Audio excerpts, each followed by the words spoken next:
Smajlić jedan. Daj mu gas, malo veći. A šta si mi napravio od sjedala?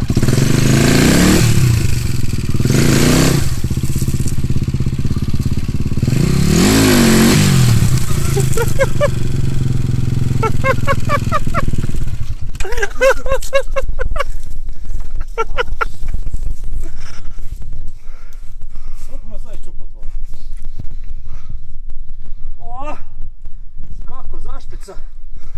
Ali ipak ti kažem, nemoj.